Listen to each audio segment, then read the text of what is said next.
Sir, thank you for giving the opportunity, sir. I stand to oppose both these ordinances. And I must say, sir, that I have never seen in my short political career such an audacious attempt to undermine a Supreme Court judgment. These two ordinances are in contravention of the Supreme Court judgment. And this government is utterly in contempt of court. That is para 23 of the Common Cause judgment, which has been mentioned by you and other honorable members. So this is also an issue of independence of investigative authorities. Fixed tenure cannot be on the basis of whims and desires of the present Prime Minister. And if the extension can only be given if the behavior is good. Now this ordinance creates an inbuilt mechanism of control in it so that both the directors must subordinate themselves to the present government. Thirdly, sir, the CBI was called the cage parrot by the Honorable Court in observation. But this ordinance wants to take away even the vocal cord of the CBI. This will take away the vocal cord. The extension of tenure will be given as a bakshish.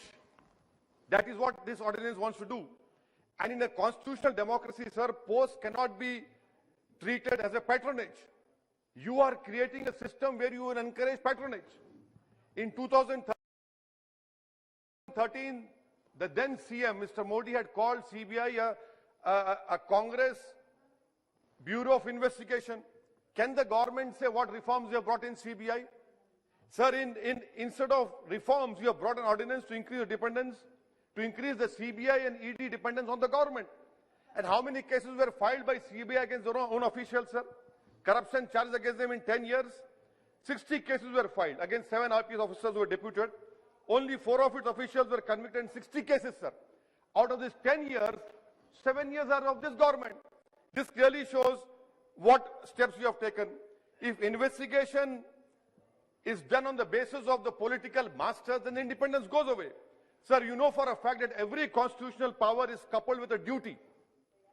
Now, that is the accepted principle of administrative and constitutional law. But the reality is, the power to investigate has become to harass, a power to harass. The duty to victims has been replaced with the duty to please their political bosses. And I can give an example, sir. The CBI was investigating the criminal case of demolition of Babri Masjid. The court exonerated all the accused. Why didn't you file an appeal? You didn't file an appeal because the CBI officers owe their existence to their ideological political masters. But you will file an appeal against Raja. Why? Because he's a Dalit. I'll give another example, sir. The then Andhra Pradesh, the then DGP wrote one letter against a Congress leader that was signed by a Congress MLA, posted to the High Court. CBI investigated. Now that person is on a constitutional post. I can give another example.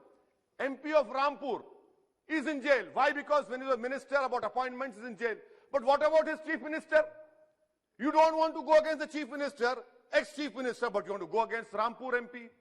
Sir, if you are really interested in the independence of CBI, remove section 6A of DSP Act, remove section 26 of CVC Act, you don't want to do. Another example, sir, which I want to show how the government is controlling CBI. The present CBI director, his appointment letter and the 2019 appointment letter of the then CBI director, give me 1 minute, I want to quote. In the May 2021 appointment of the present director, it says, for a period of 2 years from the date of assumption of charge of the office or until further orders, which was earlier, the notification said the ACC based on panel recommended by the committee. Now in 2019, what it said, I don't read, sir.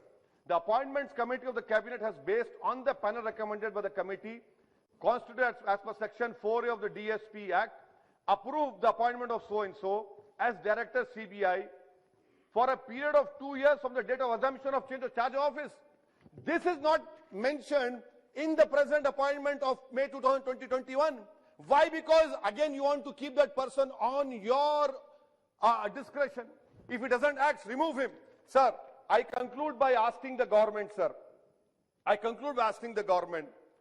This ordinances will be struck down, this is my opinion, as NJAC. You are not reading the writing on the wall. You passed 2 farm laws. People have not accepted. You have withdrawn it. What are you doing? You came into power because of Lokpal movement. What has been the development in Lokpal? You can tell us. This government is not reading the writing on the wall, sir. And I will oppose this bill. You are getting carried away in power. Power is not eternal. Today you are in power, tomorrow you will not be there. You are making 5 years. Tomorrow if Congress or any other party comes into power, you should not shout.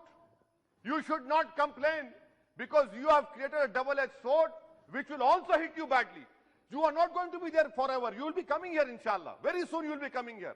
But you are creating such a system of control where every political party uses it. So that is why, sir, I oppose these 2 ordinances. I hope wisdom will draw on the government. After withdrawing the farm laws, I was expecting that the saner position taken by Prime Minister, but this government is drunk in power, in arrogance. They will face the wrath of the people. Thank you, sir. Thank you.